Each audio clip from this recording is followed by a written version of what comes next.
Voilà. Et je vais activer la caméra et le son d'Yvan. Alors, normalement.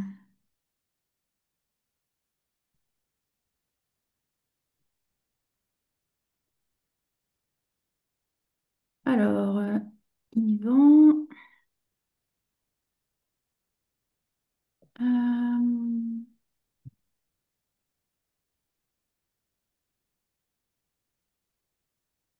alors, Yvan, tu as le son et tu Oui, devrais j'ai le son. pouvoir. Bonjour. euh, alors, est-ce que tu peux réactiver ta caméra ou c'est moi? Et Ah, voilà, c'est c'est impeccable. parfait. Et bonjour. Bonjour Muriel, bonjour tout le monde. Bonjour à tous. Alors, pour des raisons de droit à l'image et puis pour que cette interview soit la plus agréable possible, vos caméras et vos sons sont coupés. Par contre, vous avez accès au chat pour pouvoir poser vos questions en direct, rebondir, réagir aussi à, voilà, à l'intervention en live. Donc, je mets le chat aussi de côté. Donc, on a Patricia, Colette, Abigail, Isabelle, Sandrine. Vous pouvez nous dire déjà comment vous vous sentez en cette matinée. Moi, je vous avoue qu'il y a un tout petit peu de stress et beaucoup d'excitation. Je voudrais déjà remercier Yvan d'être là aujourd'hui pour cette première intervention du sommet suite au live d'ouverture d'hier. Un grand merci parce que quand je t'ai contacté en début d'année, je t'avoue que voilà, j'avais le cœur qui battait en me demandant quel retour j'allais avoir. Et quand tu m'as dit OK, c'était voilà, c'était le lancement un des lancements du sommet. Voilà. Écoute, merci. Je ne savais pas que j'allais faire battre ton cœur comme ça. On ne se connaît pas d'abord, à peine en tout Oui. cas, mais ça fait plaisir. Moi, ce qui m'amuse beaucoup, c'est qu'il est 9 heures du matin un lundi. Normalement, je suis sur le tatami en train de prendre mon premier receveur. Et là, ça change un peu de la routine. Bon, c'est sympathique comme tout, ce premier sommet en live sur Internet. Alors, voyons un petit peu à quelle sauce tu vas me manger. Alors j'ai déjà déjeuné, donc ça va, Ça, c'est ça bon, devrait ok. être cool. Alors je vais déjà te présenter avant qu'on entre un petit peu Mhm. dans le vif du sujet. Donc Yvan, toi tu es praticien et enseignant en shiatsu. Oui.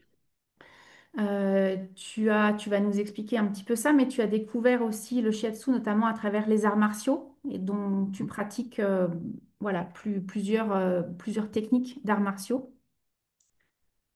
Tu es journaliste de formation et tu es surtout, enfin, tu t'es intéressé à la civilisation asiatique et notamment chinoise. Tu as créé ton propre groupe de shiatsu qui s'appelle Ryo Shiatsu, dans Mhm. lequel tu as combiné tes connaissances en shiatsu, tes connaissances en arts martiaux et en méditation. Mhm. Et tu as aussi créé un blog, donc ryoshiatsu.com, qui est le premier blog mondial sur le shiatsu.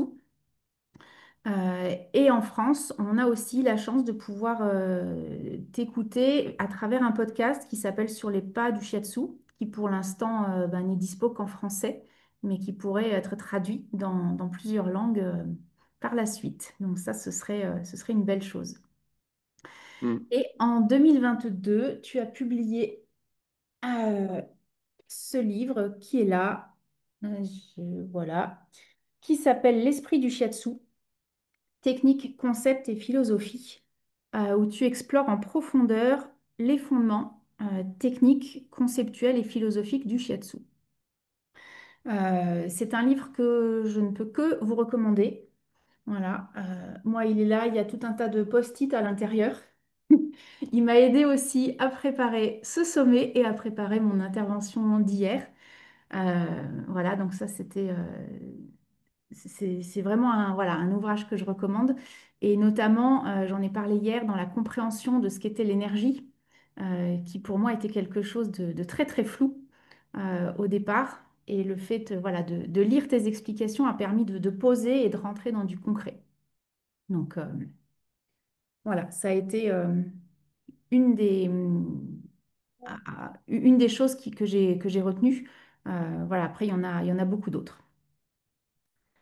Euh, Bon, très bien, c'est déjà pas mal.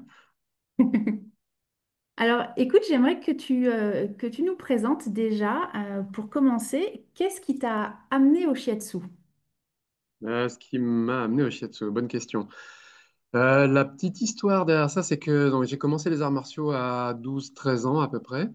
Et j'ai commencé par l'aïkido et le karaté Shotokan. Et à partir de là, j'ai fait mon chemin comme tous les enfants, et puis à travers l'adolescence. Et cette question de l'énergie a commencé à me travailler relativement tôt, non pas, on va dire, ni précisément, ni conceptuellement, ni rien du tout, mais j'étais intrigué par le mot dans Aikido, il y avait ki au milieu. Et ce terme-là, je demandais toujours à mes professeurs, ça veut dire quoi? Ça veut dire quoi? Qu'est-ce que c'est? Comment on le trouve? Et à chaque fois, la réponse qu'on me donnait, c'était travaille encore 10 ans et tu trouveras.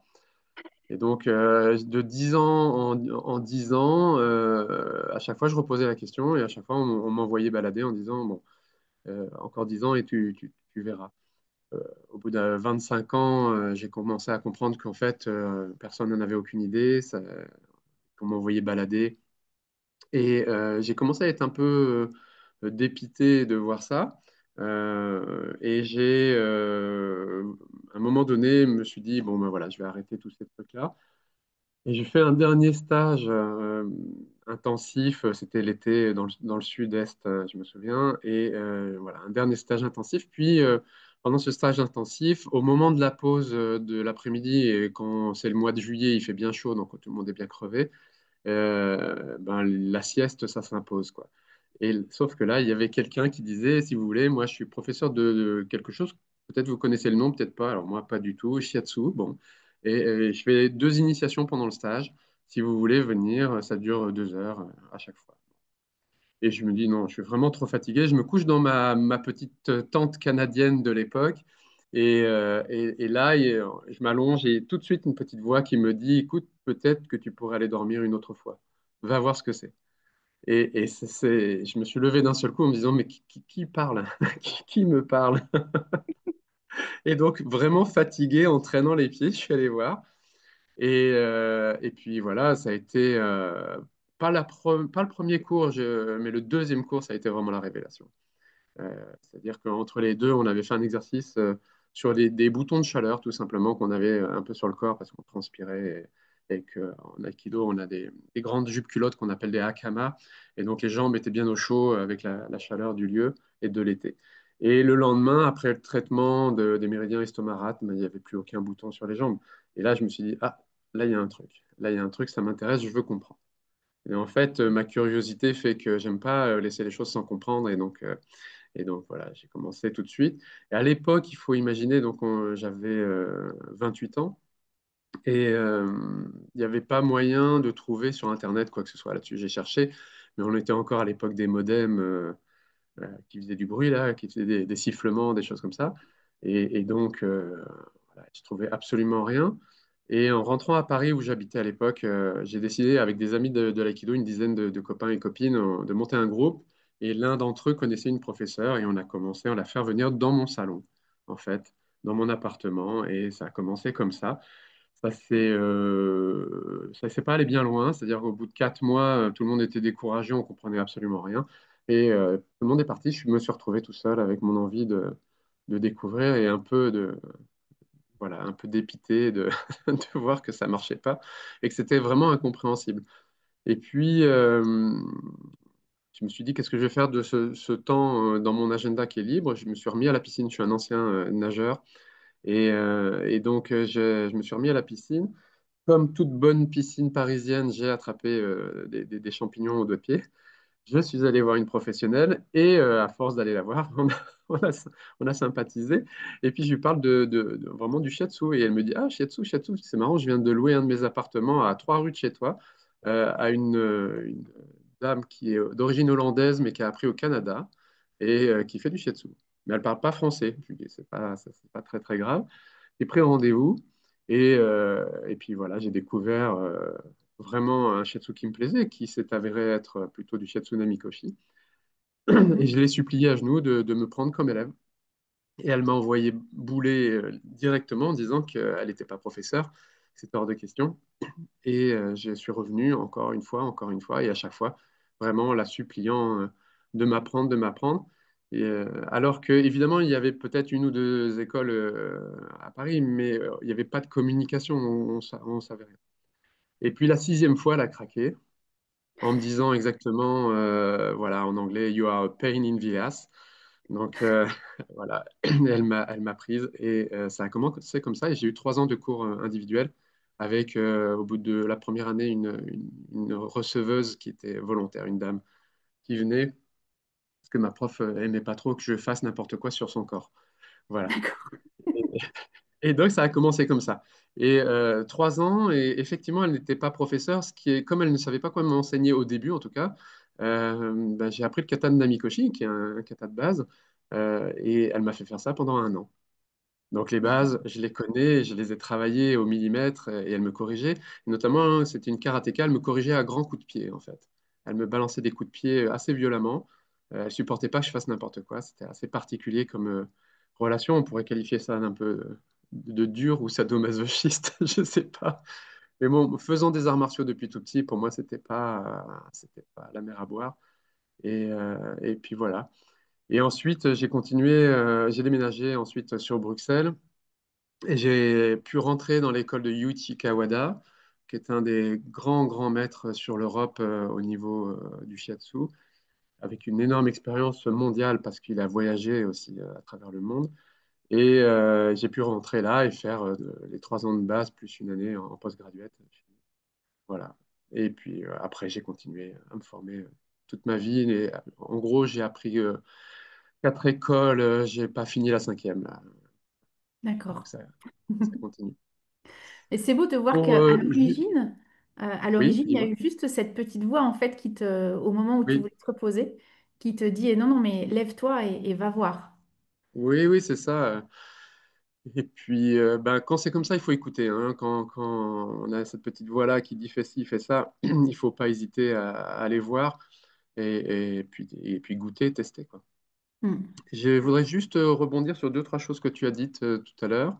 Oui, Euh, Par rapport d'abord au blog, euh, c'est un blog qui est en 6 langues actuellement et sur lequel on a plus ou moins 13 15 000 lecteurs tous les mois. Donc ça fait pas mal de monde. C'est entièrement gratuit, c'est à la disposition de tout le monde. Voilà, il y a vraiment l'envie là aussi de la passion et puis du partage pour tout le monde. Et puis, pour les gens qui se posent toujours encore la question de savoir qu'est-ce que c'est que ce groupe Ryo Shetsu, en fait, c'est juste un groupe de gens qui ont envie de travailler ensemble. Il n'y a pas de, c'est pas une organisation, c'est pas une fédération, c'est juste une association, on va dire, d'amis maintenant, et de gens qui se rajoutent, et ils viennent de tous les horizons et de tous les styles, en fait. Donc, ce n'est pas un style de shiatsu en soi, c'est plutôt un hmm. état d'esprit sur lequel on se retrouve. Et ça veut dire simplement thérapie shiatsu. Euh, je l'ai mis à l'envers par rapport au japonais. Normalement, on dit shiatsu ryoho, et c'est le livre euh, célèbre de Tempe Kitamai, qui est appelé comme ça, enfin Shiatsuho, et puis après on retrouve le terme Ryoho, thérapie.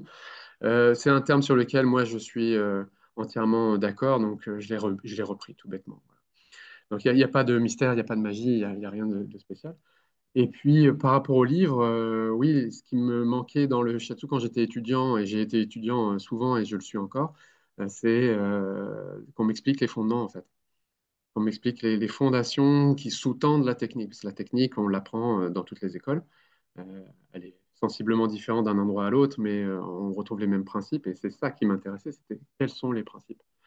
Hmm. Et grâce à une recherche assez longue, hein, parce que c'est un livre que j'ai écrit, il m'a fallu 6 ans à peu près, et puis 3 réécritures complètes. Et voilà, à la fin, voilà, ça donne ce livre qui est aujourd'hui en italien, en anglais, actuellement traduit en allemand. Et puis là, ça s'ouvre sur le côté espagnol. Donc c'est quelque chose qui plaît partout et qui marche bien. qui marche bien. Et vraiment un livre qui est destiné à la fois la première partie pour les débutants, pour les étudiants en classe, la deuxième partie plutôt pour les praticiens avec les concepts, les gens qui ont déjà un petit peu plus de bouteilles. Et puis la philosophie, c'est pour tous ceux qui aiment réfléchir un peu plus loin. Et je dois dire que là, ça, en général, ce sont plutôt les enseignants qui me disent, ça, cette partie-là, elle nous parle beaucoup. Voilà. Donc il y en a pour tout le monde. C'est ça, c'est vraiment un livre que moi je trouve très complet et puis très, très abordable en plus. Donc, ouais, c'est très intéressant. Euh, du coup, on va rentrer un petit peu plus dans le thème d'aujourd'hui parce que je voudrais que tu nous parles de la posture du praticien et puis après, dans un Mhm, deuxième temps, effectivement, un petit peu de la philosophie du shiatsu. J'expliquais hier, enfin je donnais la définition, mon shiatsu, c'est pression avec les doigts. Donc on va mhm. effectivement entrer dans un soin, on va effectuer des pressions sur le corps du receveur. Euh, mais cette entrée en contact à travers le toucher, c'est c'est bien plus qu'un soin, hein, c'est un art du soin. Je pense que tu es aussi d'accord avec ça. Et c'est basé sur une résonance, sur une entrée en résonance entre le receveur et entre le praticien. Donc j'aimerais que tu me donnes ta définition du shiatsu pour toi et de cette entrée en résonance, de cette mise en résonance et en lien entre receveur et praticien. Ok, c'est pas une question facile. Euh, ça commence bien. Alors voyons voir. Ma définition du shiatsu, elle est extrêmement simple. C'est un art manuel, japonais, thérapeutique, qui consiste à faire des pressions sur le corps à des endroits précis, soit des endroits précis en référence à l'anatomie, soit des endroits précis en référence euh, au mappage, pardon, à la cartographie chinoise des méridiens. Donc, c'est pas un toucher qui se fait au hasard, mais c'est pas tellement plus compliqué que ça à définir. Il y a évidemment la définition officielle des gestes techniques, qui d'ailleurs est dans la définition japonaise, hein. C'est ce qui a permis de séparer et de définir proprement le shiatsu par rapport au massage occidental ou à la technique Hanma. Euh, mais voilà, je pense qu'il n'y a pas besoin de faire très très compliqué. Ce que tu disais, c'est un art du soin. Tout art de soin, enfin toute technique de soin est un art, mais qu'est-ce que ça veut dire? C'est-à-dire, en fait, les gens, à un certain moment, les individus en font un art. En font un art parce qu'ils le vivent, parce qu'ils le font tous les jours, parce qu'ils maîtrisent absolument toute la technique. Mais sans la technique de base, il n'y a pas d'art, hein. Donc, c'est comme dire à quelqu'un, vas-y, danse, et une personne qui n'aura jamais fait, je ne sais pas, 5000 heures de cours de danse avant, c'est pas possible, quoi. Ce ne sera pas un art, ce sera juste du mouvement un peu brouillon. Donc, c'est toujours la même chose, en fait. Avant de lancer des grands mots comme ça, je pense qu'il faut revenir un petit peu sur les bases. Et les bases, c'est d'abord des gestes techniques précis, maîtrisés et complètement digérés surtout. Et pour ça, il Oui. faut du temps. Il faut du temps, de la répétition, de la répétition. Et après, on peut commencer à parler d'art, oui. Mais d'entrée de jeu, ça me paraît un peu juste rapide. Euh, il y a la résonance dont tu parles. La résonance, ça peut être très vaste comme sujet. Qu'est-ce qu'on peut entendre par là? On peut, au sens propre, la résonance est quelque chose qui résonne. Donc, entre le praticien et le receveur ou la receveuse, ça va être les échanges qui se font de part et d'autre. Et des échanges a priori silencieux, ça ne va pas être juste du vocabulaire et puis un dialogue, mais plutôt une écoute profonde qui permet d'accéder à l'autre et que l'autre renvoie des informations. C'est jamais, jamais à sens unique d'ailleurs, hein, c'est toujours dans les deux sens. Et pour cette résonance-là, je pense que l'une des choses les plus importantes, ça va être de le faire sans intention particulière, ni intention de faire, surtout pas de guérir quoi que ce soit. C'est vraiment être plutôt dans la pleine disponibilité de la présence de son être. C'est à ce moment-là qu'on va avoir un effet de résonance entre les deux. Et c'est un espace dans lequel le corps du receveur va pouvoir s'exprimer. Voilà. Et puis le praticien, de son côté, il ne faut surtout pas qu'il mentalise quoi que ce soit Mm. pour pouvoir justement écouter, entre guillemets, vu que les oreilles ne servent pas à grand-chose, mais c'est écouter avec tout le corps, avec les mains surtout. et les sensations qu'on peut avoir. Il y a un ajustement dans la résonance, il y a une espèce d'ajustement naturel qui se fait entre les deux personnes, quand il n'y a pas besoin de forcer, et au contraire, il faut surtout pas forcer, en fait. C'est difficile à décrire avec des mots, hein. Ce que tu me demandes là, c'est un peu compliqué. Ça relève d'une sensibilité partagée, d'une vibration qui va se mettre voilà, à l'unisson, parce qu'on est deux personnes différentes, avec des vibrations différentes, surtout si la personne ne va pas bien. Elle a une vibration qui est pauvre ou qui est anarchique. Et nous, on est censé, normalement, on est censé être en bon état, en bonne santé et à peu près équilibré. Et donc, voilà, c'est ces vibrations-là qui, au début, ben, se rencontrent, puis s'harmonisent petit à petit. Et puis, voilà. On peut nommer ça de plein de manières différentes. C'est très intéressant, en tout cas. Tu poses une question vraiment profonde. Je ne sais pas vraiment comment répondre plus que ça. Pour l'histoire de la résonance, en tout cas. Non, mais je crois que tu as vraiment, enfin, tu répondu de manière simple. C'est effectivement cette entrée en lien avec l'autre et cette écoute. Euh, et puis réussir justement à créer cet espace en fait en nous. Essayer peut-être d'enlever aussi alors, nos filtres, en tout cas nos schémas de pensée pour Hmm, se projeter en fait dans ce dont pourrait avoir besoin l'autre. Donc sortir aussi de ce syndrome du sauveur, hein, vouloir absolument l'aider, le guérir. Et ça, je pense que quand on est thérapeute ou quand on est dans le soin, effectivement, c'est probablement, euh, enfin, c'est quelque chose sur lequel on doit travailler. hmm, Parce que voilà, je pense que clairement au début, enfin, on a tous été un petit peu là-dedans. Et puis l'idée, c'est peut-être de réussir à s'en détacher pour laisser à l'autre justement tout l'espace dont il a besoin pour pouvoir se déposer et avancer et recevoir ce qui sera bon pour lui. tout à fait. Mm. Et cet espace-là, il est utile, il est nécessaire. C'est pour ça qu'il y a beaucoup de travail en amont à faire sur justement le calme intérieur du praticien ou de la praticienne, parce que justement, il faut pouvoir accueillir ce qui vient, pardon. Et ça, c'est très variable en fonction de nous, ce que l'on vit aussi, hein. C'est-à-dire si on sort d'une engueulade avec son conjoint, bon, c'est plus difficile. Si on a dû déposer en courant les enfants à l'école et puis quand on revient essoufflé, eh ben, c'est plus difficile, évidemment. Donc, tout ça, ça se prépare en amont, en fait. C'est une des raisons pour lesquelles j'insiste toujours sur le fait qu'on n'arrive pas à la dernière seconde à une séance de shiatsu, on se prépare. Euh, à titre personnel, je me prépare facilement une grosse heure avant en travaillant sur moi, mais on en reparlera un peu plus tard, là, Mm. du travail personnel. Ouais. Ouais. On peut même commencer à en parler tout de suite, justement. Donc, toi, tu parles d'une préparation bon, d'une heure en amont. Euh, Mhm. mais il y a une préparation qui est beaucoup plus vaste, on va dire, dans notre vie quotidienne pour justement que cette préparation d'une heure en amont soit juste, entre guillemets, une révision. Enfin, je sais pas si je m'exprime correctement, mais pour qu'on ait ancré justement cette manière Mhm. de se poser, de peut-être refaire un petit peu le vide à l'intérieur, de se recentrer. C'est-à-dire qu'on se doit, ça fait partie, je dirais, de notre contrat professionnel, on se doit d'être complètement disponible pour la. Et pour avoir cette disponibilité-là, ça nécessite d'abord de comprendre qu'est-ce que ça veut dire être disponible. Être disponible, c'est être disponible d'abord au niveau physique. Est-ce que je suis en forme? Est-ce que je suis fatigué? Est-ce que j'ai travaillé sur moi-même physiquement pour avoir suffisamment d'énergie, pour avoir suffisamment de force, de forme, de tout ce que tu veux. Et donc ça, c'est important.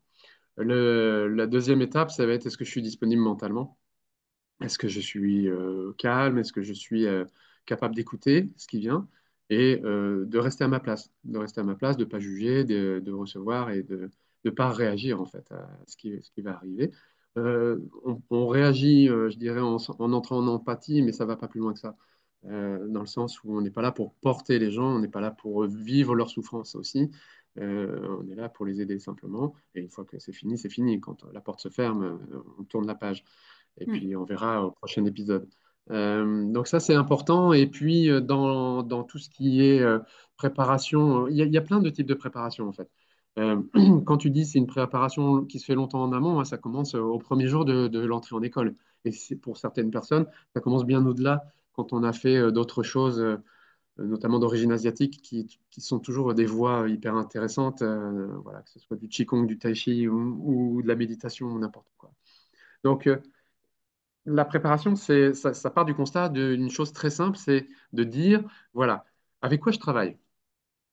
Donc, je travaille fondamentalement avec mes doigts, mes mains, mon corps en entier. OK? Mhm. Donc, ça va nécessiter que je travaille sur mon corps. Et du coup, on peut résumer ça en une seule phrase. Mon corps, c'est mon outil de travail.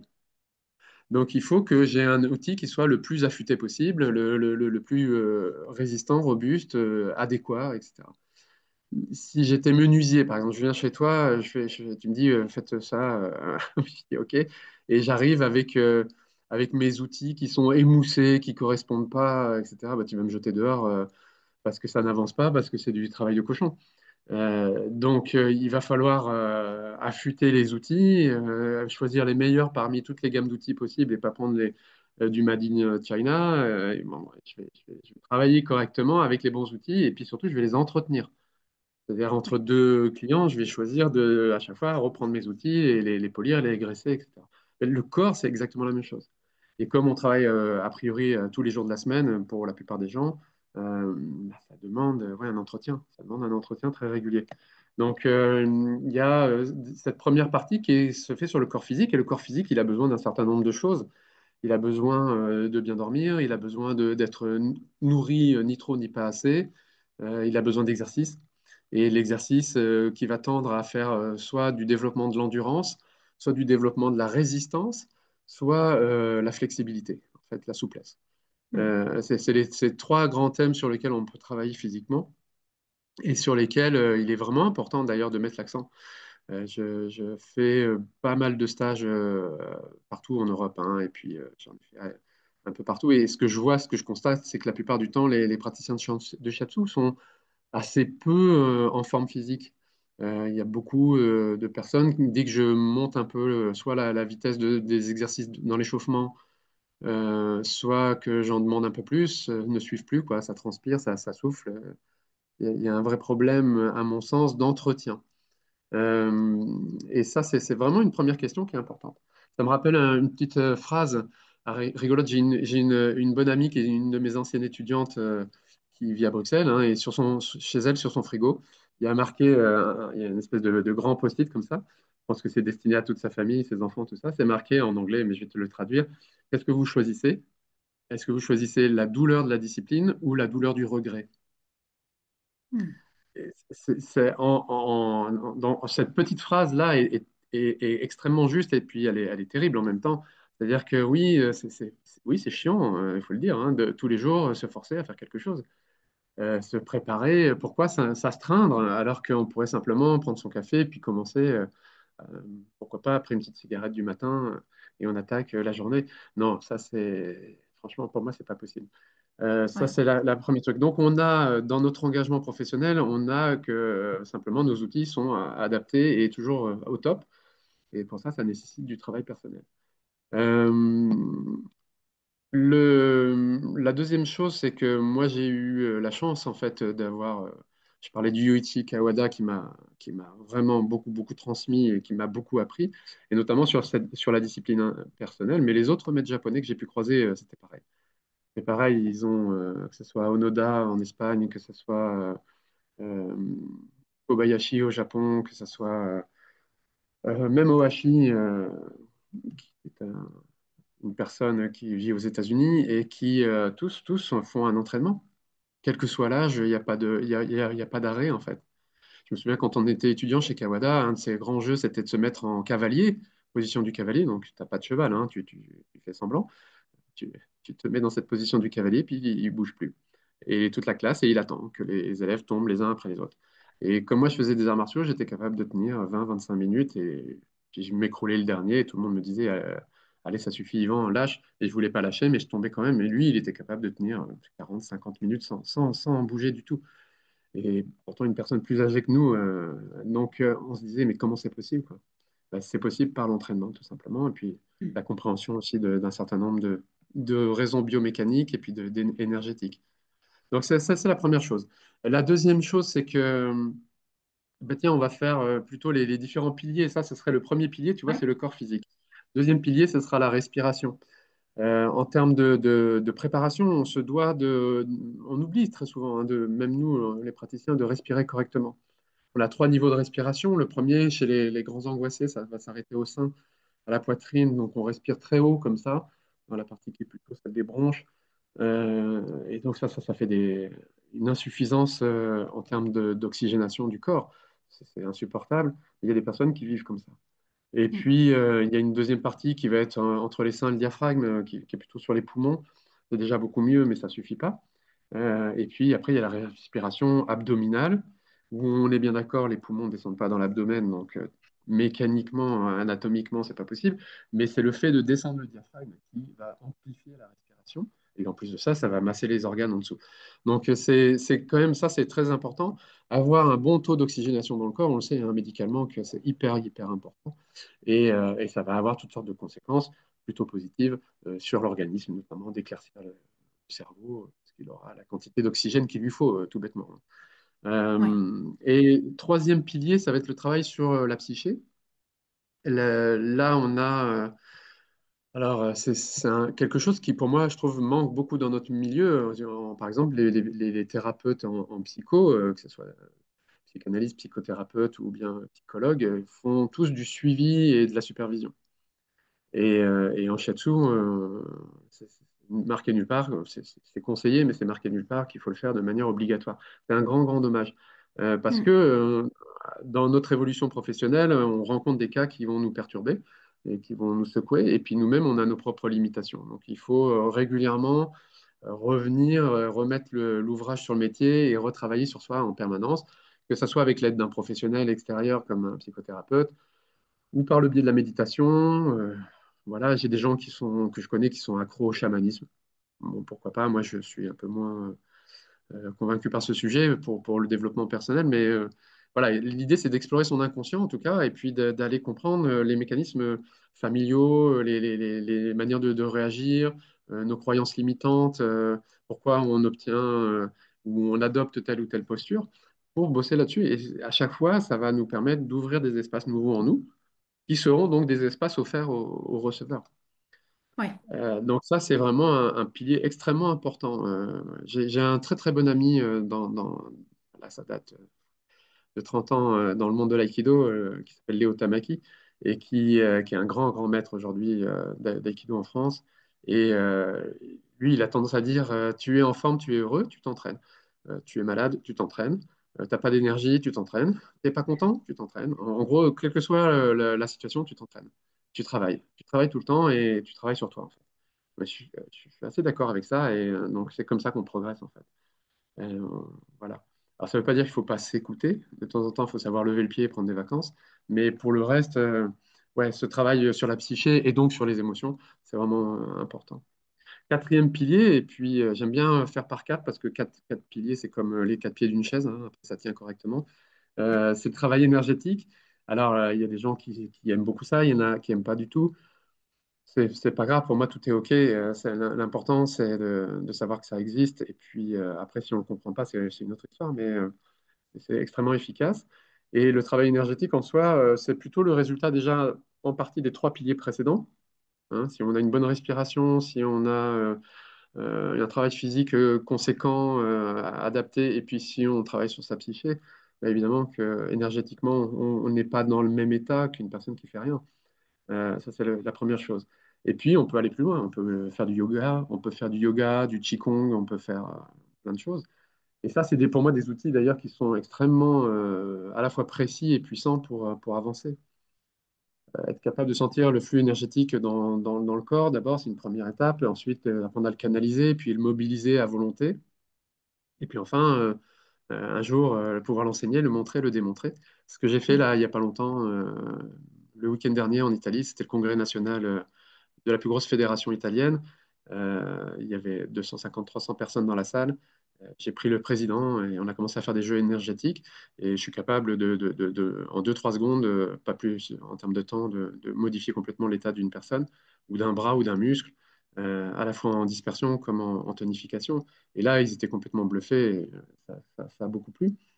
Euh, et ça, c'est parce que, évidemment, il y a un travail derrière. Il y a un travail, il y a une recherche euh, qui est la mienne. Voilà. Ça ne veut pas dire que j'ai fini, loin de là, c'est sans fin, hein, tout ça. C'est du boulot qui ne s'arrête jamais. Je connais le nom de Bernard Bourret. Un jour, on était en Inde tous les deux. Et j'ai fait un shiatsu après en avoir reçu un. Le lendemain, je lui en fais un. Et il m'arrête, il me dit, écoute, ta technique est vraiment très bonne, mais côté énergétique, encore 20 ans de travail. Et donc voilà, il m'a dit ça il y a 5 6 ans. Bon, c'est bon, j'ai encore 15 ans de boulot derrière moi, devant moi D'accord. plutôt, pour arriver à faire à peu près ce que j'aimerais pouvoir faire. Mais bon, voilà, ça ne veut pas dire qu'il n'y a pas déjà des résultats et puis c'est pas des choses, c'est pas de l'imaginaire, c'est pas des choses évanescentes. Ça peut être extrêmement rapide, extrêmement concret. En l'espace de quelques secondes, ça va très vite. En tout Ouais. cas, on peut le voir très vite. Voilà, 4 piliers fondamentaux. Ça ne veut pas dire que c'est les seuls. Ça ne veut pas dire que c'est la seule méthodologie, mais pour moi, c'est les 4 piliers fondamentaux pour avoir une préparation correcte digne de ce nom. Mm.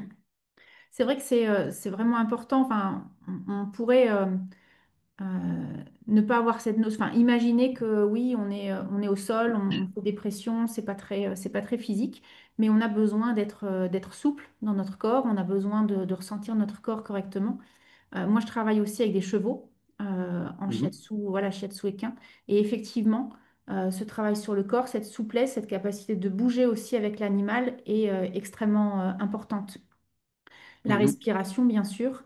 Et puis, ce côté travail sur la psyché, effectivement, on reçoit en séance des personnes qui très souvent, et ça me surprend assez souvent, qui osent se confier à nous et qui nous disent des choses mhm, qu'elles n'ont jamais dit à d'autres et des choses parfois très lourdes.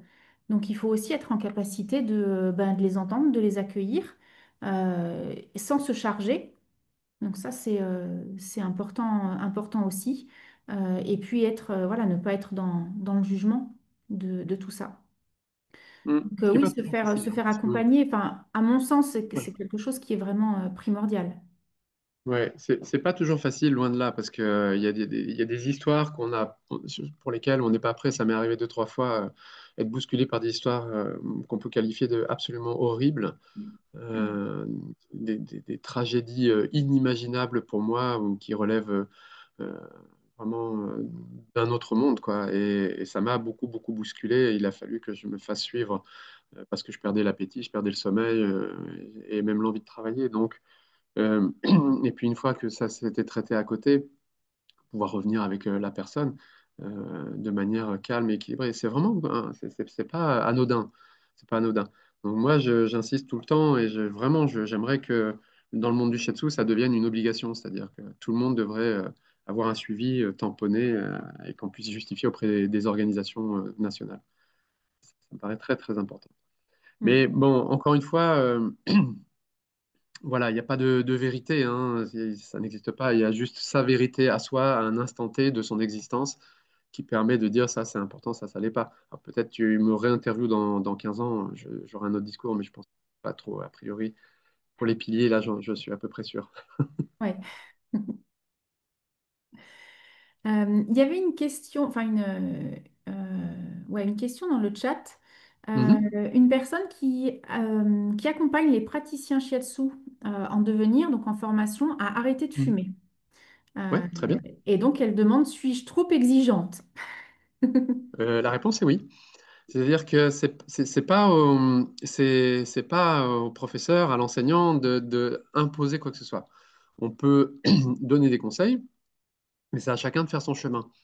On n'est pas des capitaines d'armée, hein, on n'est pas voilà, on est plutôt a priori dans de la relation humaine, que ce soit avec nos receveurs comme avec nos étudiants. Donc les étudiants, on les prend tels qu'ils sont, on les guide petit à petit, et c'est la qualité de l'enseignement et la qualité du contenu, que ce soit tout ce qu'on peut dire, tout ce qu'on peut transmettre, et puis surtout tout ce qu'on peut montrer. Là, ça va nous amener à la question de la posture de l'enseignant et du praticien. C'est-à-dire, essentiellement, c'est par l'exemple, en fait, qu'on éduque. Voilà. Donc, forcer quelqu'un d'arrêter de boire, d'arrêter de, je sais pas, de faire n'importe quoi, voilà, d'avoir des comportements inadéquats, etc. Dans le cadre du cours, on peut parce que c'est notre domaine. Mais à l'extérieur, non, Mm. c'est leur choix de vie. Par contre, on peut essayer de tendre vers, c'est-à-dire leur recommander, mais de les obliger, non. Ça, c'est... Alors, dans le terme accompagner qu'elle utilise, qu'est-ce qu'elle met, qu'est-ce qu'elle suggère, bon, mais ça, c'est autre chose. Mais c'est vrai que, évidemment, on le sait, la cigarette, c'est nocif. Mais après, il faut se poser la question de pourquoi quelqu'un se met à fumer. Et donc, ça, c'est un tout autre sujet, on ne va pas rentrer là-dedans. Mais fondamentalement, les gens qui fument, ce sont des gens qui refoulent leurs émotions à l'intérieur et qui goudronnent leurs émotions dans les poumons. On sait que le poumon, c'est le grand sensible émotionnel et qui réagit tout de suite et qui nous réveille d'ailleurs la nuit à l'heure du poumon. On va mettre vite, vite une petite couche de goudron pour que les émotions ne sortent pas. Il vaut mieux, au contraire, aider la personne à se dégager de ce qui la bloque et puis elle s'arrêtera de fumer si elle en a envie et à son rythme, surtout. Oui, c'est ça, c'est chacun en fait va faire son chemin Mm. et va avoir ses propres prises de conscience au moment où il sera capable aussi de les avoir et peut-être de changer les choses. Oui, tout à fait. Alors, tu disais en introduction que j'ai mélangé le shiatsu, les arts martiaux. Alors, j'ai pas mélangé, hein, mais ça influence clairement.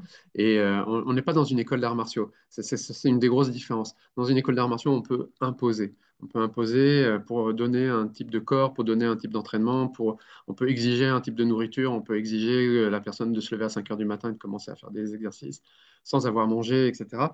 On peut exiger beaucoup de choses et notamment d'arrêter de fumer, voilà, parce qu'on est dans quelque chose qui est beaucoup plus dur, avec des exigences plus dures aussi. Là, on est sur quelque chose de plus doux. euh, et pourquoi plus doux? Ben, simplement parce qu'on va s'adresser à des êtres humains qui sont en souffrance ou en situation de douleur. Et si on n'arrive pas avec un minimum de douceur, si on n'a pas appris la douceur vis-à-vis de soi-même, ça va être compliqué de leur en donner. Donc, on ne va pas venir avec un état d'esprit de guerrier à fracasser les personnes, c'est pas le but. Et voilà, ça c'est une des grosses nuances. Donc le monde du shiatsu sera plutôt d'amener les gens par eux-mêmes à comprendre l'intérêt pour eux. Oui. C'est pas à nous de forcer la main. On en revient aussi dans un de dans le pilier notamment de la condition physique. Mhm. Il faut aussi que nous, en tant que praticiens, on en vienne à comprendre pourquoi Mhm. on doit s'astreindre, enfin s'astreindre entre guillemets, à entretenir notre corps et effectivement à aller dans ces contraintes. Oui, tous les jours, je vais m'entraîner, mais en ayant en vue en fait cet objectif. Mhm. Parce que sinon, Très souvent, sinon on n'avance étudiants, pas. not- j'ai des étudiants. Alors, je fais en fait là, je fais du copier-coller de ce que j'ai appris avec les maîtres japonais. On faisait des cours de 3 heures et sur les 3 heures, il y avait toujours 1 heure d'entraînement, tout le temps. Et donc, qu'il pleuve, qu'il vente, quelle que soit la saison, 1 heure, c'était vraiment le service minimum en fait, hein. On pouvait monter à 1 heure et demie, 2 heures, ça pouvait arriver. Et évidemment, comme tous les étudiants, j'étais impatient d'apprendre et je râlais. Et aujourd'hui, ce sont mes étudiants qui râlent quand je leur fais faire ça. Et ils me disent, mais pourquoi on commence pas, pourquoi on n'apprend pas? Mais je dis, mais en fait, c'est ça le plus important, c'est ça l'apprentissage. L'apprentissage le plus important, c'est vraiment dans cette discipline, dans cette répétition du travail du corps, dans cette amélioration constante. On cherche à chaque fois de gagner un millimètre, jour après jour, de gratter sur son corps quelques millimètres pour aller plus loin, pour simplement fluidifier les échanges à l'intérieur, pour que ça aille mieux, quoi. Donc ça, c'est vraiment important. Ouais, ouais, il y a cet aspect-là qui est fondamental. Donc pour moi, le, le cœur de l'apprentissage, il n'est pas tellement dans la technique ou dans la théorie. Il est vraiment dans le travail sur soi. Pour rebondir un petit peu là-dessus, quelles sont les qualités essentielles, les qualités humaines essentielles à un praticien? Qualité humaine essentielle, je dirais, d'être humain, tout simplement. Mais au sens noble du terme, tu vois, c'est-à-dire pouvoir être humain, c'est-à-dire être parce que comment on pourrait définir ça? C'est-à-dire, c'est vaste là comme sujet, tu m'envoies sur tout et n'importe quoi, c'est de la philosophie. Mais c'est déjà être capable d'être bien avec soi dans ce monde, d'observer ce monde, d'être suffisamment bien posté pour comprendre que dans un monde malade, être adapté à ce monde, ça ne veut pas forcément dire être en bonne santé. faut, voilà, là aussi réfléchir sur ce que ça veut dire être dans le monde au sens global et environnemental et tout ce qu'on veut, philosophique et tout ça. C'est aussi être humain, ça veut dire aussi être en contact de son mode de fonctionnement, comme je le disais tout à l'heure, mais aussi de ses propres émotions, parce que les émotions, c'est quand même quelque chose qui nous dirige tout le temps, en grande partie, et de comprendre pourquoi on a ce type d'émotion-là, pourquoi ça revient, pourquoi, par exemple, on se met en colère facilement dans tel cas, pourquoi on n'accepte pas la critique, pourquoi on a des idées bien arrêtées, enfin, il y a tout ça à travailler, et à chaque fois, pourquoi ça dégage tel ou tel type d'émotion. Et grâce à ça, pouvoir justement à la fois calmer ses émotions à soi, et puis rentrer, peut-être, encore une fois, rentrer en empathie avec les choses, avec les gens surtout. Et voilà, c'est cet équilibre ouais, qui va être important. Être humain, c'est un vaste sujet, hein. Euh, Tu sais que le mot humain, en fait, il a une racine latine qui est humus, donc qui vient de la terre. Mm. Euh, c'est le même mot, je sais que c'est une question que tu voulais me poser, c'est sur le terme de l'humilité, on y viendra, mais ça, c'est pareil, c'est la même racine. Et Ouais. ça vient du terme humus qui désigne la terre en fait. Donc ça veut dire être proche de la terre, être simple, être présent, parce que quand tu es les deux pieds sur terre, comme on dit en français, c'est être bien terre à terre, bien ancré, bien stable, mais en même temps simple, pas vouloir monts et merveilles, pas chercher grand-chose et puis faire son boulot tous les jours, quoi. Mm. Enfin, c'est pas un boulot, c'est plutôt la raison pour laquelle, je dirais presque le sens de sa vie, quoi. La raison pour laquelle on a décidé de faire ça. Euh, J'aime beaucoup cette expression du verbe chinois travailler. Le verbe travailler, c'est deux traits comme ça, un en haut, un en bas, et puis un trait qui relie verticalement les deux. Le trait du D'accord. haut, c'est le ciel, le trait du bas, c'est la terre, et le trait au centre, c'est l'homme, qui relie ciel et terre. Et pour la définition étymologique du mot, hein, enfin, du caractère chinois, c'est relier le ciel et la terre. Travailler, c'est relier le ciel et la terre. Et il est dit dans les textes taoïstes, tout le reste n'est que occupation. C'est le Ah, seul travail. ouais. Donc, ça Donc, rejoint aussi le fait qu'on peut considérer que le shiatsu, c'est plus qu'une technique, mais c'est une voie. Parce que c'est vraiment... euh, la voie, c'est comment pouvoir se réaliser, nous, en tant qu'être humain. Donc, on est effectivement dans cette position entre ciel et terre, relier le ciel et la terre et s'épanouir, se réaliser à travers un travail quel qu'il soit, en fait. alors oui, Euh, Si tu ouvres le chapitre de ce que c'est qu'une voix, alors d'abord, là aussi, c'est intéressant de voir le caractère. En fait, c'est quel- quelque chose qui est, enfin, quelque chose, on pourrait le définir facilement, c'est là, une personne qui est en cheminement, qui est sur un chemin qui avance. Et très exactement, il y a une espèce de couvre-chef, euh, encore une fois, un trait plat, deux petits traits au-dessus, puis en dessous, c'est le caractère de l'œil. Et puis après, il y a une clé qui dessine la mise en mouvement, les jambes qui avancent. Donc, c'est l'individu qui regarde en avant et qui avance. Euh, donc, ça dit beaucoup. Ça veut dire que c'est oui, c'est une progression, c'est un cheminement de toute une vie dans une direction qu'on choisit. On peut changer de direction, on peut changer de technique, on peut changer de mode de vie, mais on va dans une direction. Alors, ça soulève des très grandes questions. Et alors, pour avoir quand même un paquet d'années sur les questions asiatiques et puis les arts martiaux, etc., c'est un sujet sur lequel j'ai beaucoup discuté. Euh, c'est c'est l'évolution de la vie humaine, en fait. C'est l'évolution de l'être dans la vie, plus exactement. Mm. Euh, on est dans une école permanente qu'on appelle la vie, hein. On apprend tout le temps, tout le temps. On est heureux, puis on souffre, puis on va mieux, puis ça recommence, et encore, et encore, et encore. On a des épreuves, on a des leçons, et on les digère pas. Et puis si on les digère pas, bah là, elles reviennent. Et puis si on les digère, on passe à la suivante. Mais ça ne s'arrête jamais. On est dans une école permanente jusqu'à notre mort. Et notamment, les émotions sont là pour nous bousculer en permanence, pour nous forcer justement à apprendre. Alors, c'est un chemin au sens exact du terme, hein. Le terme d'eau, c'est être en chemin, exactement. Et ce cheminement, eh ben, parfois, comme je te le disais, parfois il est plaisant, et parfois il ne l'est pas du tout. Il est vraiment ardu, et parfois on souffre, parfois on a de la douleur, parfois on a des moments haha de découverte incroyables, et parfois on est amoureux. Bon, voilà. Il y a toutes les expériences qui vont nous tomber dessus, et il n'y a pas un être humain qui échappe à la règle, il n'y a pas un être humain qui ne souffre pas, il y a pas... Donc on va découvrir tout ce qui, finalement, bon ou pas bon, selon nos critères, va nous forcer à grandir, nous forcer à apprendre. Si on prend le cheminement d'un être humain à partir de l'enfance, ben, d'abord il va apprendre à reconnaître son environnement, puis ses mains, puis apprendre à manger, puis apprendre à marcher, puis apprendre à parler, puis petit à petit apprendre à être autonome, se dissocier de ses parents.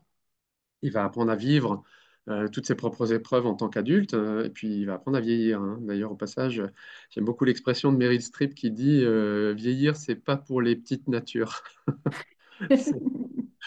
Parce que c'est un sacré challenge aussi, et notamment de vieillir en bonnes conditions, ce que le shiatsu normalement nous apprend.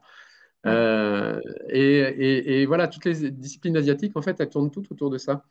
D'abord, là, tu commences par les premiers pas dans une technique, vraiment, et tu chemines, et puis elles amènent petit à petit à une meilleure réalisation de la technique, puis à transcender la technique, puis à la faire sienne, et puis à la vivre comme un art de vivre. Et puis en faire une philosophie de vie, et puis après, ils t'apprennent finalement quelque chose d'important. Bah, c'est de te préparer à la vieillesse et à mourir. En harmonie, heureux, équilibré, tout ce que tu veux. Donc ça, ce sont les mêmes cheminements en fait. Quand tu rentres dans une voie, c'est ça. Que ce soit le tir à l'arc, l'art du thé, l'art floral, ikebana, les arts martiaux, l'art du soin, les arts médicaux, hein, l'art du massage, n'importe quoi, c'est toujours pareil. Apprentissage, intégration, dissociation, réintégration, mais à un autre niveau, inconscient cette fois, et puis le fait de le vivre, tout simplement. hmm, Dans les arts, il y a souvent ce mythe, dans les arts japonais et surtout dans les arts martiaux, il y a le mythe de la technique secrète du maître. Si tu payes un peu plus ou que tu restes plus longtemps, il va y avoir toujours le petit truc, le petit... Bon, ça n'existe pas, hein. La technique secrète, généralement, c'est les bases. On ouais, revient sur les bases, mais à chaque fois qu'on revient sur les bases, on a une année, 2 années de plus de compréhension, et donc on revisite et on affine la compréhension et on la vit différemment. Donc c'est pour ça que la répétition et l'entretien quotidien et la répétition des bases, c'est vraiment la clé en fait de tout ça. Il y a pas de, il y a pas de secret, il n'y a pas de mystère. Le mystère, il est dans le fait que en repartant du début, on retrouve, on monte d'un niveau à chaque fois en fait, mais il faut avoir le courage de revenir sur les bases. c'est Donc ça. ça, voilà, c'est comme ça que je vois ce que c'est qu'une voix, pour répondre à ta question. Euh, on parlait effectivement du shiatsu qui nous aide à, on va dire, à mieux vieillir, à bien avancer. Euh, Mhm. mais il nous aide aussi à, je trouve, à vivre plus en harmonie, en tout cas avec la nature, avec les cycles de vie qui sont autour. Euh, comment, sur quel principe on peut se baser justement pour comprendre ça?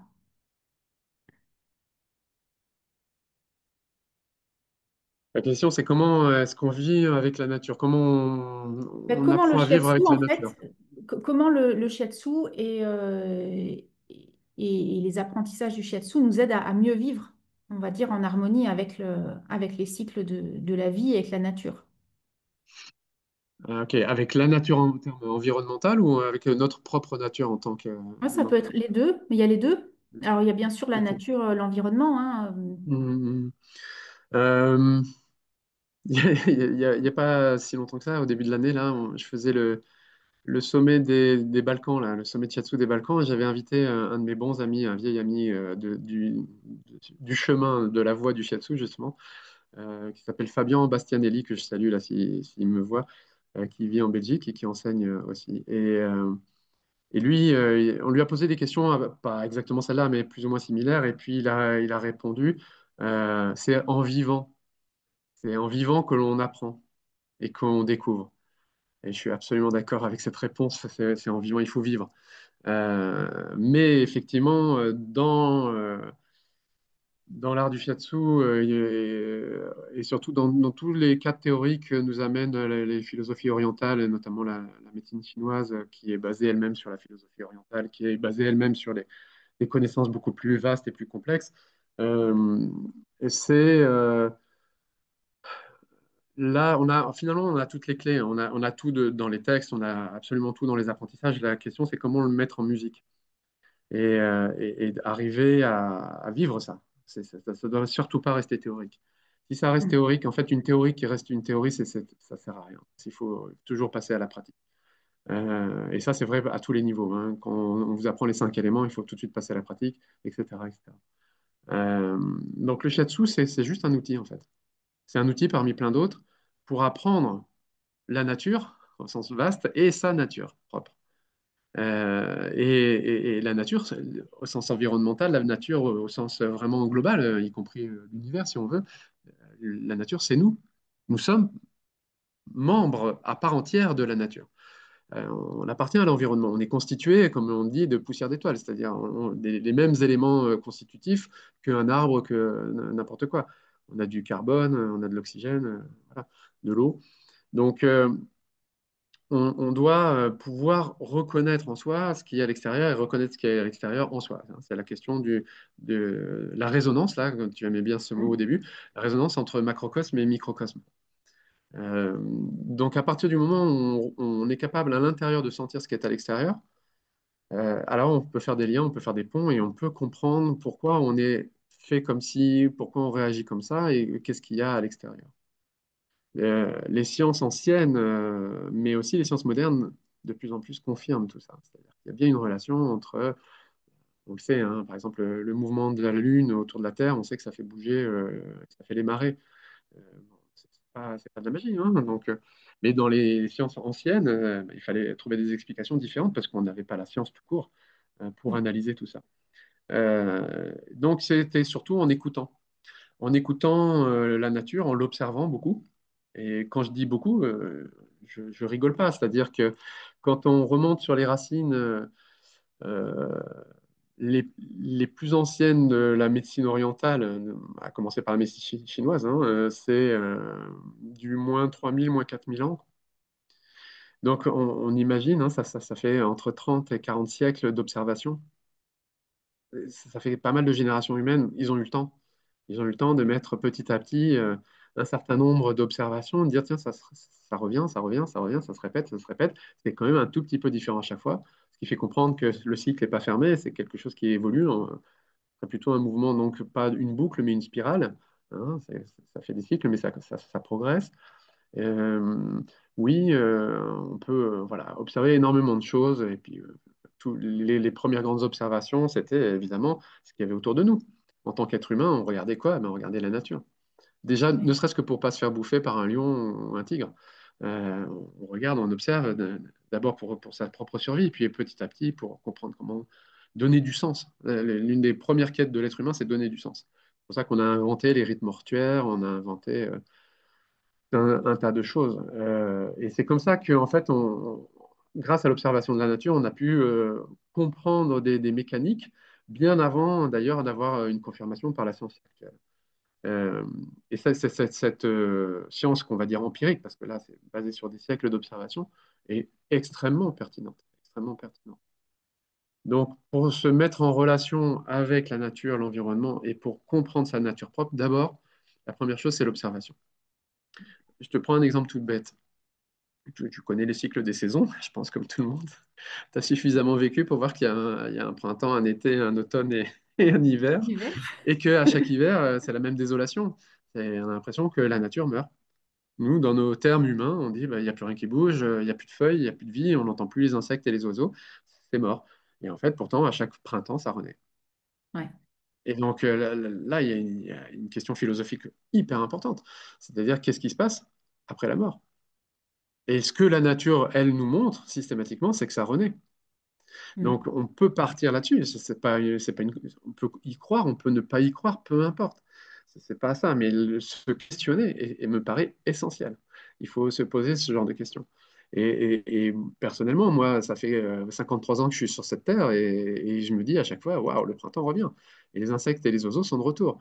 et la chaleur avec, et la vie, et les petites fleurs et les feuilles. Donc, ça veut dire que quoi? Qu'est-ce qu'on est en train qu'est-ce que la nature est en train de m'apprendre comme leçon? Elle me dit que après, une fois que c'est mort, ben, ça renaît. Ouais. Alors, j'accepte pas, ça c'est mon choix personnel. Mais voilà, c'est intéressant. Et donc, en fait, on a tout le temps ça. On parle des méridiens, souvent en classe, on dit, voilà, alors les méridiens, c'est un écoulement qui va du ciel à la terre, de la terre au ciel. Puis, alors, il y a des branches de communication dans un couple yin-yang. Ça va du poumon au gros intestin, du gros intestin au poumon. Bon, ok. Et puis, dessus, tu as en plus un méridien divergent. Ah bon, il y a un méridien divergent. Ah ouais, ok. Oui, et puis alors, il y a aussi ça et ça et ça. Ok. Moi, je prends mes élèves, je les sors, on va dans la montagne, ici en Bosnie, on va voir les rivières. Et on remonte à la source, on est sur pas des rivières, des ruisseaux. On remonte à la source et je lui dis, bah, regardez, ça, c'est la source.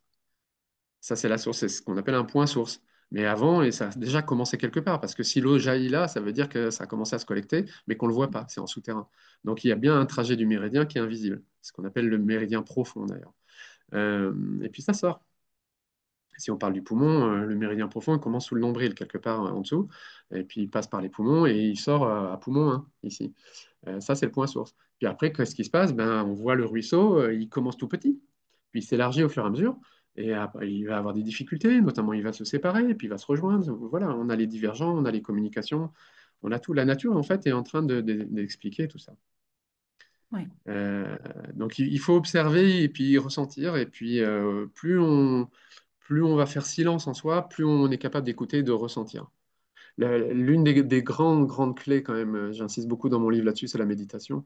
Pas au sens de il faut absolument que je fasse taire toutes mes pensées, etc. Le moins on force, le mieux ça se passe. Et simplement être là au contact de soi, en fait. Mm. Au contact de soi.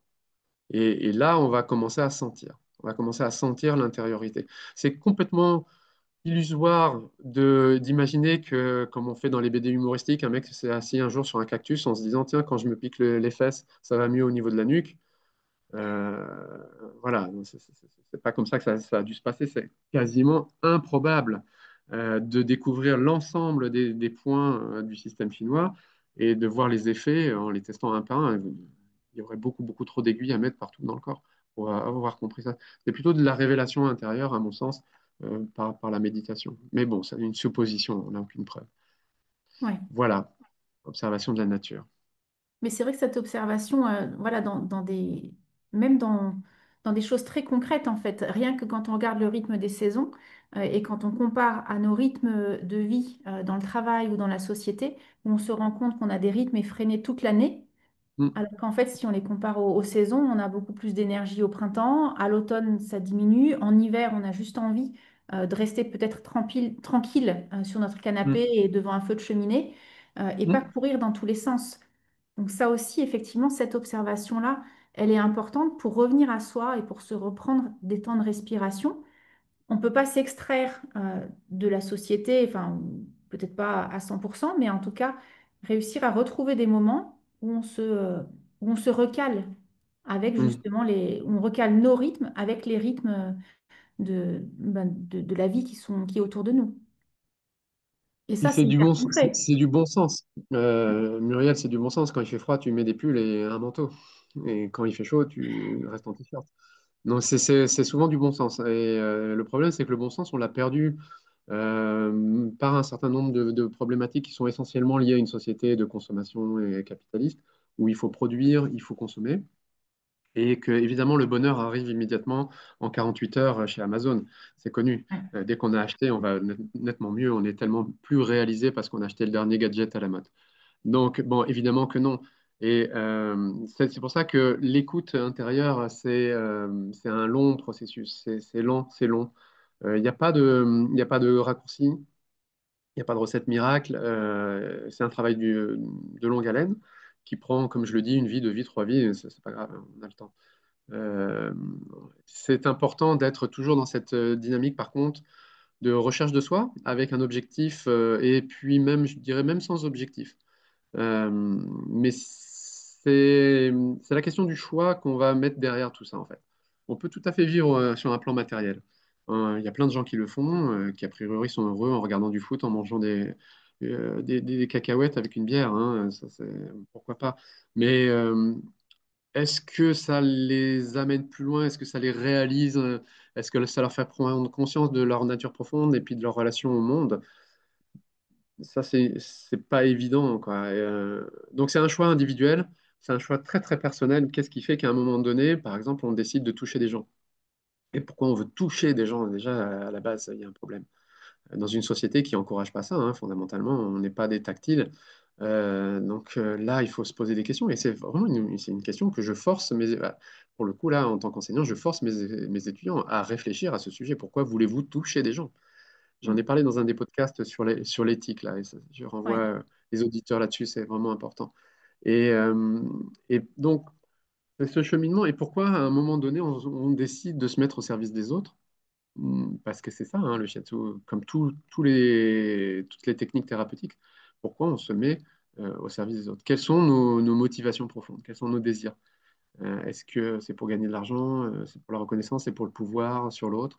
Est-ce que c'est pour dire qu'on est les plus forts du monde? Quels sont les ressorts derrière qui fonctionnent?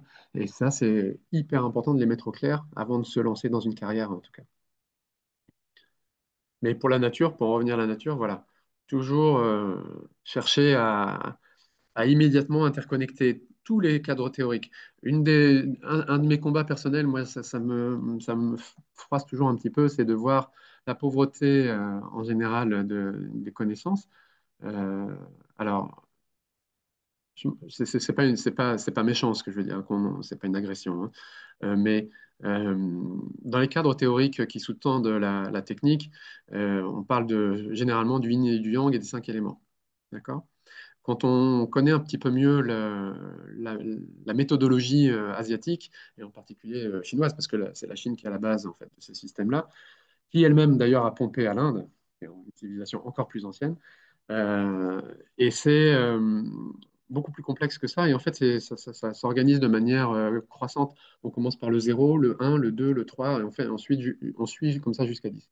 Il y a une dizaine de cadres théoriques, et il n'y en a pas que deux. Donc, très souvent, il en manque 8 en fait, dans la compréhension des étudiants, et Mm. ça fait quand même une grosse différence.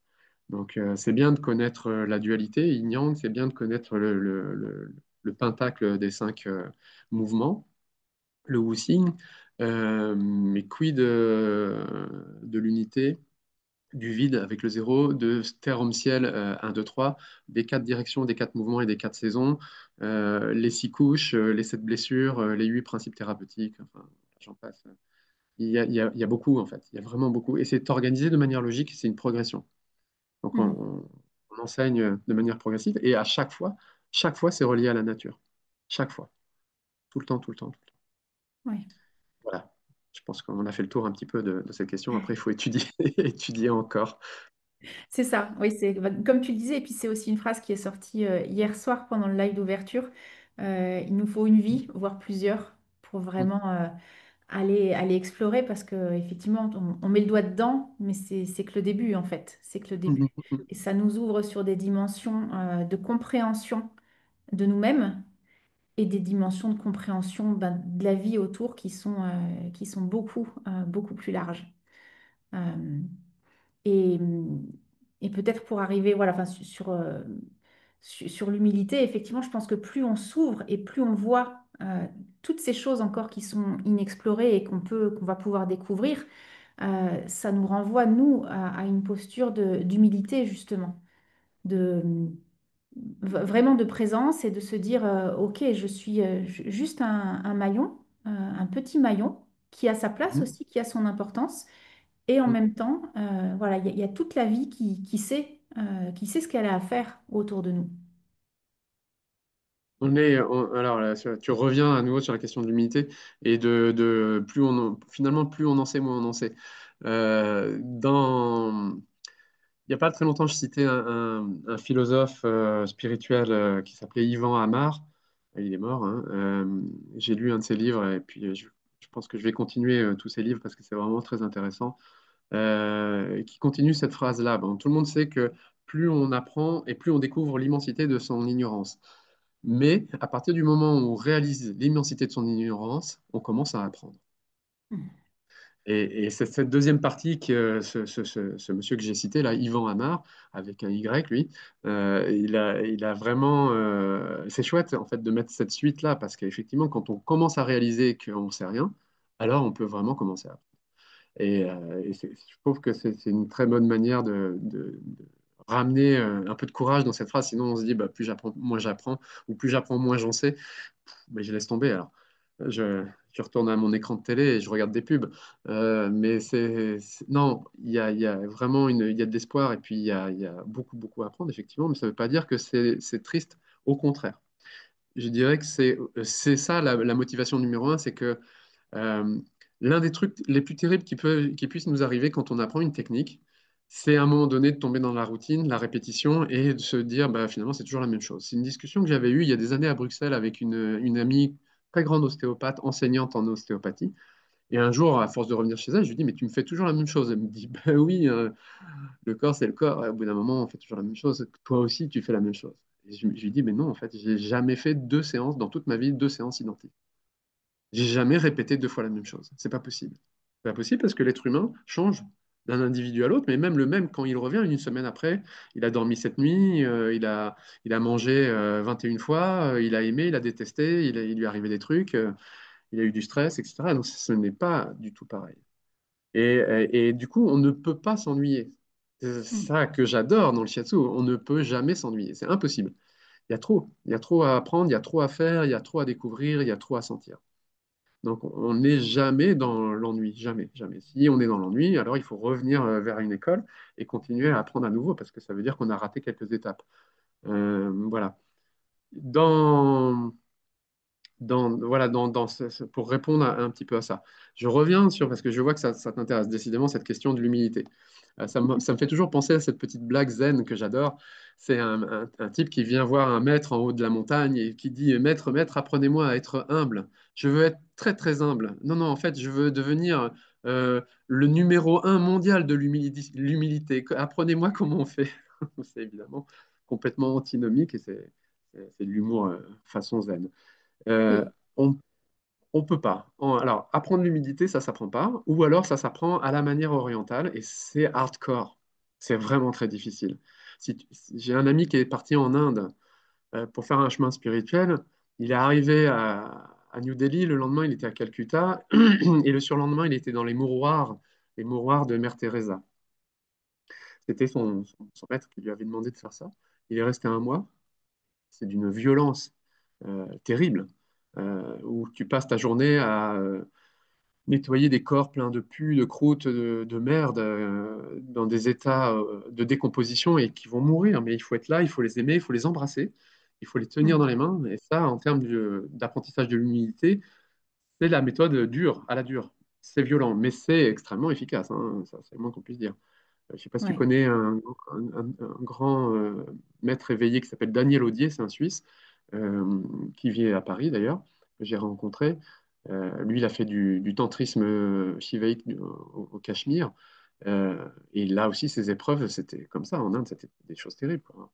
Sa maîtresse, parce que c'était une femme, elle la met dans une grande ville auprès des éclopés et surtout des lépreux. Et il lui dit, voilà, tu ne rentres pas tant que tu n'as pas dormi et embrassé ces gens. Dormi avec eux, je veux dire, et embrasser ces gens. Mm. Et il a dû le faire. Voilà, là, ça, c'est l'apprentissage à l'asiatique et c'est forcément des épreuves vraiment dures. Ouais. Pour ce qui est de notre cas, on peut le faire très différemment, mais ça va être plus long.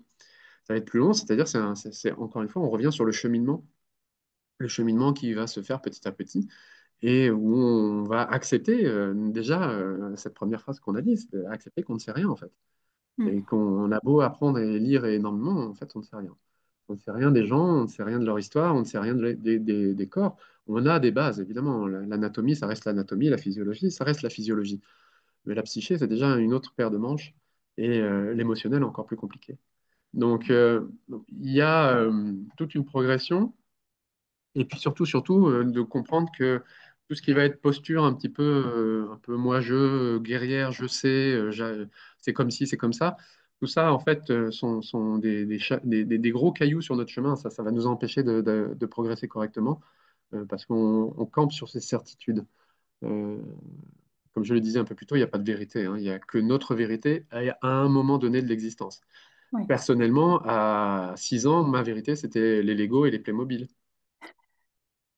Aujourd'hui, c'est plus trop le cas. Voilà. Donc, notre vérité, elle change tout le temps.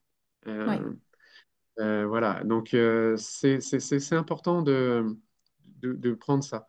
Et dans notre monde, l'humilité, c'est quelque chose d'extrêmement compliqué. On est dans un monde hyper connecté, avec une influence notamment.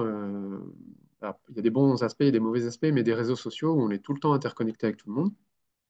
Et évidemment que dans ce genre de choses, on ne va pas montrer euh, le côté sombre de ce qu'on a. On ne va pas montrer qu'on est une grosse merde, on ne va pas montrer qu'on est un traître, on ne va pas montrer qu'on est dans la duplicité. On va toujours montrer le côté glamour façon hollywoodienne. Donc c'est que du mensonge en fait.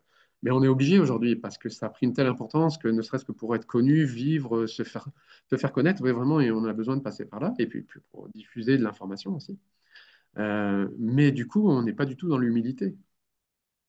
Et c'est un piège. Je veux dire, je suis le premier à tomber dedans, hein. Je fais beaucoup de communication en ligne et donc évidemment. Mais il faut être conscient qu'on n'a que un aspect. Alors du coup, ça déchaîne les passions. On a toujours plein de gens qui critiquent et qui essayent de faire du mal par ces biais-là. Mais c'est normal parce que tout est faussé en fait. Tout est mm, faussé. On n'est pas dans une relation véritable. On montre toujours qu'on est le plus beau, le plus fort, qu'on a la meilleure vie, la vie de rêve que tout le monde voudrait avoir, etc. En fait, on s'éloigne complètement de la réalité et de oui, notre nature, pour le coup. La réalité de la vie, elle est différente, elle est pleine de misère au quotidien. Donc ça, si on se reconnecte à cette misère du quotidien, ça nous rend humble. mm, Et on arrête voilà, de faire n'importe quoi, et notamment de perdre ce truc-là. Alors, en fait, finalement, voilà, je revenais encore une dernière fois, mais je pense que là, c'est bon, j'ai traité le sujet sur l'humilité, j'espère. Et puis après, je laisse la parole à d'autres. Si tu relances cette question, c'est très bien d'avoir des points de vue différents aussi, hein. oui. L'heure tourne, on va doucement aller vers la fin de cet Ouais. entretien. Est-ce que, voilà, pour le mot de la fin, est-ce que s'il y avait juste un mot ou une phrase que tu aimerais partager, quel serait-il ou quelle serait-elle? Vivre. Vivre, mais pas n'importe comment, vivre en conscience. Hmm. Il y a une très très grosse différence entre lever son corps le matin, laver son corps, remplir son corps de nourriture, transporter son corps vers le travail, faire des choses avec son corps et travailler un tout petit peu avec sa tête pour le temps du travail.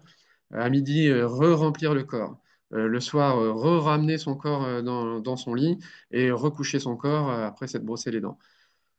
Et le faire en conscience et le faire de manière à ce que chaque geste soit à la fois vécu de manière enrichissante et chaque geste, grâce à c'est ça, cette mise en conscience, cette mise en lumière de ce qu'on fait, le vivre pleinement, c'est dans l'instant. Et ça va Ouais. changer énormément et très très vite la dynamique qu'on a par rapport à la vie. Il y a un truc que j'aime beaucoup, c'est des gros problèmes, un des gros problèmes dans la méditation, c'est les gens cherchent à être éveillés ou à obtenir des gains, etc. Dès qu'on oublie l'objectif, en fait, ça va déjà beaucoup mieux. Hmm. Ça soulage, ça met moins de tension, moins de pression. On n'a plus d'objectif, on est simplement, on essaye d'être dans l'instant présent, ce qui est très difficile, extrêmement Oui. difficile. Euh, alors, il y a un truc, c'est qu'au lieu de chercher toujours quelque chose, d'être toujours, et ça c'est typique des Occidentaux qui veulent toujours, toujours dans le désir de quelque chose, même le désir de ne pas avoir de désir, ça reste un désir. Et donc là, il faut plutôt arriver à cette conception de dire je suis arrivé. Ça y est, là maintenant, là tout de suite, là, toi, moi, on est arrivé. On est arrivé au summum, à l'instant, le dernier instant de la vie qu'on a parcouru jusqu'ici. Et, c- et maintenant, on est arrivé au stade où je rencontre Muriel Higelin, qui parle avec Yvan, et on échange sur des thèmes. Voilà. En ce moment, si on prend conscience de ça, on est dans l'instant. Et tu Hmm. fais la même chose en allant aux toilettes, tu fais la même chose en mangeant, tu fais la même chose en travaillant en shiatsu, et tu fais la même chose, en fait, et tu peux répéter ça 10, 15 fois par jour, et à n'importe quel moment. Et quoi que tu fasses, en fait, tu es arrivé. Ça y est, c'est ta destination. Tu peux mourir là tout de suite, c'est bon, tu es satisfait. Et quand tu déclenches ce mode-là en toi, ça change beaucoup, beaucoup la manière de vivre les choses. Ça ne veut pas dire qu'on souffre moins, d'accord? Ça n'enlève pas la souffrance. Mais ça éclaire sur ce qui nous arrive. clairement. Voilà. Et ça me met dans une autre dynamique. Voilà, le mot de la fin, si c'était un mot, ce serait celui-là. Donc, vivre en conscience. Ouais, je Une pense belle que c'est phrase. le plus important. Mm. Euh, et pour finir, sur tes actualités, où est-ce que tu as des stages en préparation, J'ai toujours plein. Ouais. J'ai vraiment la grande chance de pouvoir voyager et d'être demandé partout. Donc, ouais, là, le mieux, là, c'est de s'inscrire sur le site à la newsletter, Ouais. euh, dans la Donc, langue sur de son choix. Rio Blog, c'est ça? Ouais, Rio ryoshetsu.com. Shitsu, ok. Voilà, et de s'inscrire à la newsletter, il y a tout le temps moi et puis maintenant les professeurs qui constituent le groupe, hein. Il y a une douzaine de professeurs, il y a une douzaine d'assistants aussi, donc c'est quelque chose qui grandit. Et puis tout le monde est le bienvenu à partir du moment où on partage les mêmes valeurs. D'abord le sens de l'humour en priorité, parce que sinon on ne survit pas dans ce monde. Et il faut un sacré humour des fois pour supporter mes bêtises. Mais sinon, voilà, non, le mieux c'est pour l'actualité, c'est ça. Sinon, ça n'a aucun intérêt pour moi de lister les stages. Et il Ouais. faut suivre sur le blog. Voilà. Euh, Quoi d'autre? Oui, ici, de l'actualité qui n'est pas connue au niveau du public, c'est que je suis de plus en plus dans la recherche. Et dans la recherche, alors j'avais fait pendant 8 ans, j'ai fait une recherche sur la notion de vide et de colonne du vide, une notion qui vient du Home Teenaging et puis du Nanze, le classique des difficultés. Et ça m'a perturbé pendant 8 ans et j'ai cherché et puis j'ai trouvé finalement quelque chose. Et j'ai des retours là du monde entier très satisfaisants là-dessus. Et là, actuellement, parce que c'est un défi qui m'a été lancé par un groupe de kinés ici en Bosnie, c'est comment renforcer les muscles parce qu'eux, ils ont des personnes âgées, des personnes qui sortent de l'hôpital et ils ont aussi des sportifs. Et comment on fait? Donc voilà, on est sur toute cette recherche. C'est d'ailleurs ce que j'ai montré là au congrès italien et ça les a vraiment bluffés. Pour le cas, c'est vraiment bluffant. On peut renforcer les muscles en l'espace de 2-3 minutes. Après, ça ne tient pas très longtemps. Donc je suis en train d'essayer de développer pour faire que ça tienne plus longtemps. Mais on a des D'accord. résultats absolument hallucinants de muscles en 3 minutes, on peut monter un muscle de 30%, en 10 minutes de 70% de capacité. Donc, Ah c'est oui. très fort. Mm. Et puis mon prochain, j'ai deux grands rêves. Un qui va se mettre en place assez rapidement. Dès cet été, on va commencer à en parler dans le stage intensif que je fais chaque année. Et le traitement du shiatsu pour les allergies, parce qu'on a quand même vraiment beaucoup de monde avec des allergies. Le fait de vivre dans des milieux urbains, etc., fermés, beaucoup d'enfants. Et donc là, on est en train de petit à petit se poser beaucoup de questions, de développer. J'ai une amie qui est spécialiste là-dessus et sur laquelle on va avancer. Et on va commencer à montrer des choses avec un gros programme là-dessus que j'espère sur 5-6 ans. D'accord. Et alors, mon rêve absolu, mais ça, je pense que ça ne verra peut-être jamais le jour, c'est d'arriver à créer des techniques de shiatsu pour mobiliser tel type d'hormone ou tel type d'hormone. C'est-à-dire un shiatsu D'accord. endocrinien. Mais alors Ok. là, c'est un boulot de fou. Je dis ça parce que j'ai été formé à l'endocrino pendant un an. C'était clairement pas suffisant. Il faut que je reprenne des études et puis voir s'il y a moyen d'adapter ça. D'aller créer des passerelles entre les Ouais, deux. tout à fait. Ouais, ouais. Voilà. Super. Ça, c'est l'actualité que les gens connaissent pas en général. Eh bien, super. Merci beaucoup pour ce moment de partage. Euh, Ben, merci à toi, hein. les replays seront posés sur une plateforme. Donc voilà, tous les inscrits au sommet auront le lien pour pouvoir s'inscrire, enfin créer leur compte sur la plateforme. Laissez-moi juste le temps de récupérer les enregistrements et de les transférer. Ça prend un petit peu de temps. C'est pas mon métier de base non plus, donc j'apprends en même temps. Ça me fait découvrir voilà, de nouvelles techniques aussi. Mais ça, voilà, ce sera disponible très prochainement. Donc merci beaucoup, Voilà, moi je voudrais Yvan. remercier tous les gens qui se sont levés ce matin et qui ont accepté de venir écouter. Merci beaucoup à tout le monde. Je voudrais remercier ton organisation et puis saluer ton courage parce que monter ça toute seule sans connaître beaucoup de monde, ben, chapeau. Et puis tu vas te régaler. Il y a quand même, j'ai vu des belles têtes qui vont passer, hein. Je pense à Fanny Oui, et puis d'autres. Et donc ça va être très très chouette. Et bonne continuation, longue vie à ce sommet en ligne. J'espère que ça se répétera d'année en année. Et puis pour tout le monde, continuez le shiatsu parce que en fait, il y a des pépites à trouver sur ce chemin et que vous serez jamais Exactement. déçus. C'est aussi des rencontres voilà, de cœur à cœur. C'est ce que propose aussi le shiatsu. Mm. À bientôt. Merci beaucoup, merci à Au tous revoir et tout à le monde. bientôt. Et à 11 heures pour ceux qui veulent suivre la suite des conférences. Allez.